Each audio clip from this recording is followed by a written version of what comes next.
Hey you, podcast cek.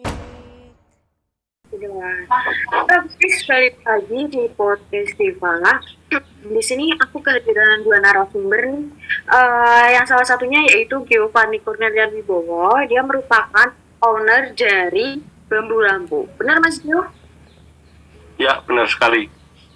Lalu yang kedua ada Nisar Fuadinur.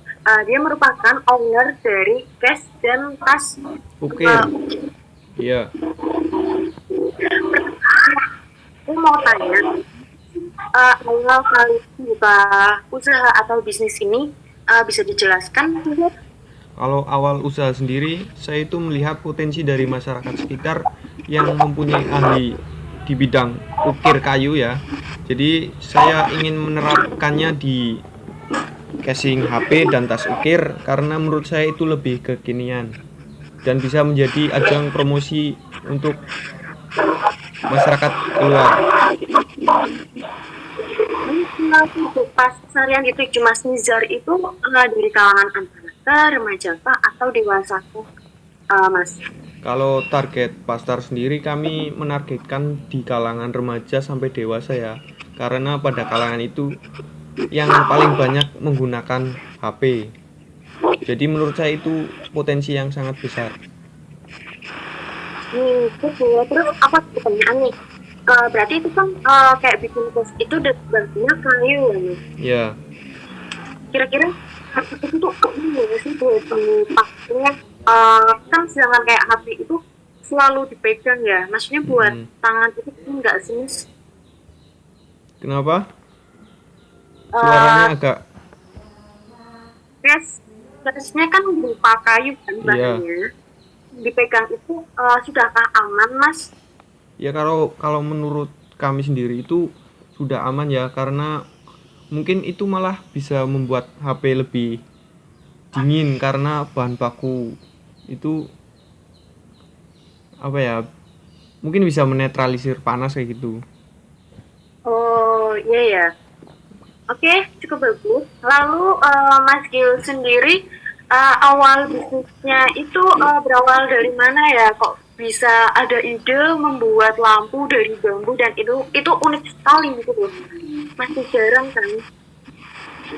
Berawal dari di desaku yang masyarakatnya banyak membuat kandang dari bambu ya. Terus saya melihat kok banyak limbah yang nggak kepake lah. Terus saya berpikir untuk membuat kerajinan apa yang berbahan dari bambu gitu, yang kira-kira dipakai untuk sehari-hari lah.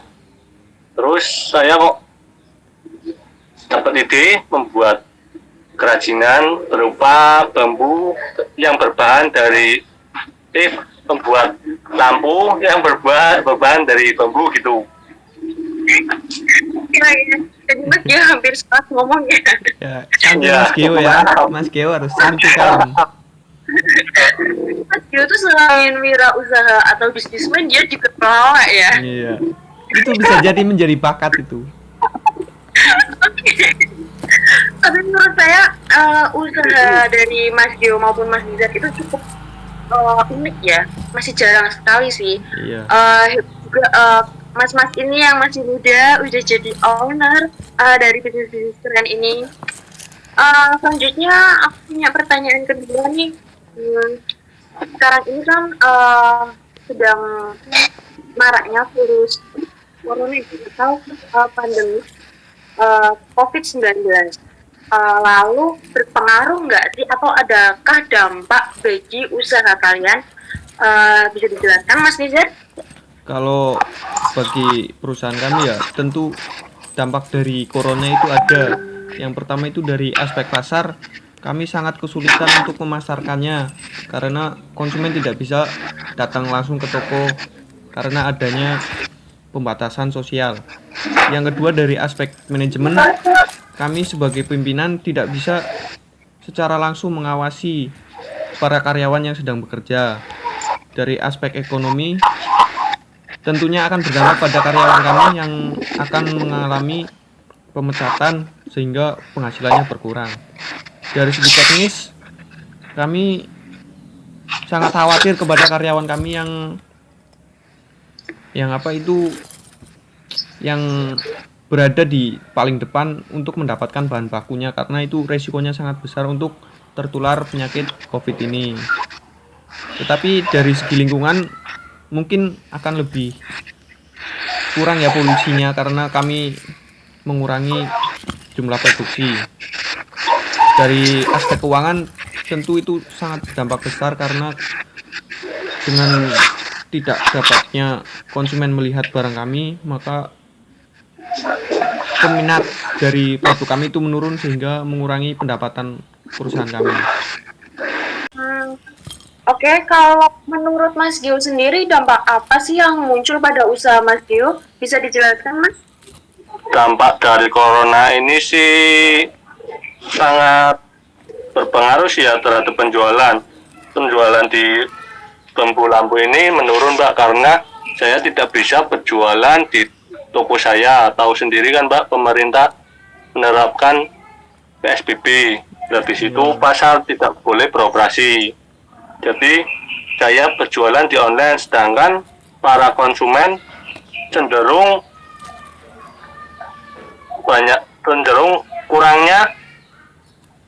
kurangnya kepercayaan terhadap kualitas produknya. Kan banyaknya penipuan gitu loh, Mbak. Ya. Ya gitu.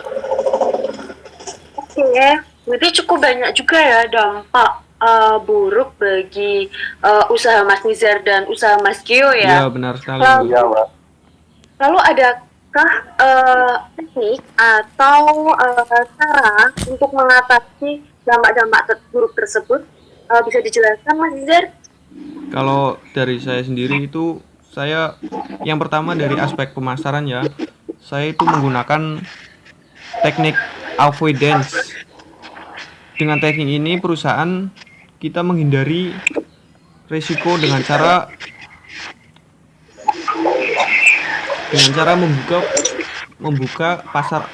membuka toko online dengan memberikan embel-embel kepercayaan kepada embel-embel keaslian dari produk kami. Jadi ibaratnya itu kami lebih meyakinkan lagi bahwa apa yang ada di toko online itu sama dengan yang ada di toko. Kalau dari aspek manajemen, teknik yang kami gunakan yaitu risk retention. Dengan menanggung kerugian akibat COVID ini, perusahaan sendiri itu menggunakan dana perusahaan sendiri. Dari aspek ekonomi juga seperti itu, kami menggunakan teknik risk retention. Kami menanggung semua kerugian itu dengan dana perusahaan. Kalau dari segi teknis, kami menjamin para karyawan yang bekerja secara langsung di lapangan itu dengan BPJS atau asuransi swasta. Dari aspek lingkungan sendiri, kami menggunakan risk control. Jadi kami itu mengontrol sendiri untuk keamanan atau kebersihan lingkungan. Dari segi keuangan, kami menggunakan risk retention karena kami tidak bisa mengasuransikan perusahaan kami. Jadi kami menggunakan dana sendiri. Ya itu, Mbak, cukup.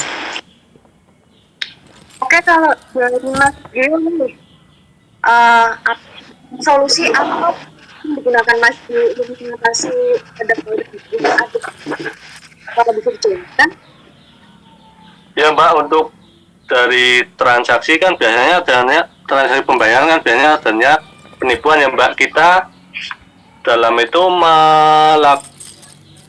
melaksanakan dengan pengendalian risiko risk retention, yaitu dengan cara self insurance, di mana perusahaan Bambu Lampu melakukan pengelolaan dana cadangan untuk menanggulangi risiko asuransi untuk internal perusahaan.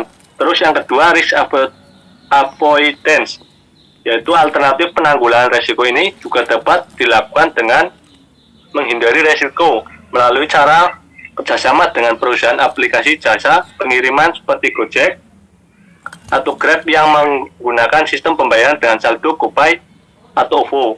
Terus untuk kualitas produk teknik pengendalian risikonya menggunakan risk control dengan strategi yang tepat untuk perusahaan meningkatkan dengan cara pemeriksaan dan pemilihan produk mutu tinggi dengan harga yang cukup menguntungkan sehingga produsen puas dan percaya. Itu Mbak. Oke, cukup menarik ya pembahasan kali ini. Dan menurut saya mas-mas ini dua owner yang masih muda dan pemikiran cukup luas buat gimana ya cara menanggapi pandemik yang ada saat ini. Hebat buat mas berdua ini. Iya. Salut saya. Ngomong-ngomong, Mbak Deva juga merupakan owner dari perusahaan bisnis dapur mentik ya? Mas, itu usaha catering pertama saya kecil-kecilan sih sebenarnya, belum sehebat punya mas-mas. Bisa aja. Bisa aja ini Menurut Mbaknya. Mbak itu dampak yang paling berpengaruh dalam bidang makanan selama adanya pandemi itu seperti apa Mbak? Kalau yang bersama sih dengan yang dirasakan oleh Mas Nizar maupun Rio, di dampak yang saya rasakan di bisnis saya itu akhirnya itu turunnya penjualan dikarenakan minat pasarnya kan akhirnya juga turun ya. Iya. Karena adanya aturan dari pemerintah mengenai social distancing, otomatis masyarakat stay di rumah dan masak sendiri. Sedangkan usaha saya yang tadinya mungkin menyediakan catering bagi kantor, bagi sekolah itu otomatis turun drastis. Lalu yang kedua ada sulitnya mencari pemasak dari baku karena otomatis juga ini yang akhirnya tuh panen gitu loh Mas. Oh iya. Karena mereka juga merasa terancam dan takut karena virus ini gitu. Terus kalau sebetulnya ada vaksin ketatnya terkait virus ini semua dari Mas. Yang keempat ada kualitas dan kebersihan yang benar-benar dipertaruhkan, apalagi ini makanan ya Mas, dan virus ini juga ini lagi Cepat. sekali dengan makanan, jadi mau nggak mau yang kita sudah maksimal dengan kebersihan makanan ini diperketat lagi, semakin bersih semakin meningkatkan kualitasnya begitu Mas. Kalau teknik Dampaknya sendiri, sangat besar ya Mbak berarti. Gimana Mas Gil? Dampaknya berarti sangat besar ya Mbak. Sangat besar Mas Gio, hampir mungkin karena ini yang saya usaha saya itu merupakan pokok dari kehidupan ya, hitungannya ya karena masih ya. Jadi cukup besar bagi saya dan cukup turun drastis untuk turunnya minat pasar. ya kalau dari segi pengendalian risiko, apakah perusahaan makanan sama perusahaan kerajinan seperti kami itu hampir mirip atau berbeda? Gimana Mbak? Menurut saya sih untuk teknik itu setiap perusahaan memiliki cara masing-masing untuk mengatasi setiap dampak atau masalah yang mereka alami ya Mas. Kalau saya sendiri sih dengan turunnya penjualan dikarenakan minat pasar yang turun, saya menggunakan teknik atau pengendalian yaitu menggunakan penahanan risiko yang dimaksudkan dengan jadi saya menggunakan dana cadangan gitu Mas. Jadi kerugian-kerugian yang saya alami saat ini bisa saya atasi dengan menggunakan dana cadangan yang sudah saya sediakan sebelum adanya pandemi atau virus ini ada di Indonesia. Lalu yang kedua, teknik yang saya gunakan yaitu pengendalian risiko. Saya gunakan pada dampak atau masalah saat sulit mencari pemasok bahan. Jadi sebelum adanya adanya virus ini, saya sudah bekerjasama dengan salah satu pemasok bahan makan, dan saya mengikat Jadi maksudnya saya kayak membuat perjanjian itu selama 1 tahun, dia harus memberi pasokan bahan makan ke dia. Yang ketiga ada teknik pengendalian risiko, yaitu dengan cara pengembangan inovasi, Mas. Jadi mau nggak mau, mungkin yang dulunya saya cuma menyediakan menu menggunakan porsi A, B, dan C, sekarang saya harus berinovasi lagi membuat menu yang bermacam D, E, dan F gitu terus. Dari kemas kita harus berinovasi cukup apa ya, cukup kayak kenceng lah, Mas.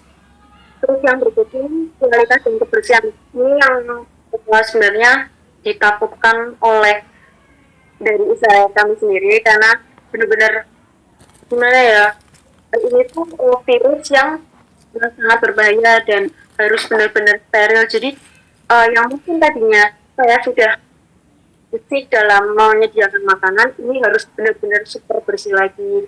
Mungkin yang posisinya juga saya sediakan alat-alat yang seperti masker, sarung tangan, terus helmet, dan itu harus diganti setiap memulai masak dan ganti menu, itu juga selalu ganti masker dan sarung tangan. Ya, terima kasih. Sekian pendapat tadi kita kali ini ya, mungkin keterbatasan waktu. Terima kasih Mas Gio dan Mas Jati sudah berdiskusi. Ya, sama-sama. Sama-sama.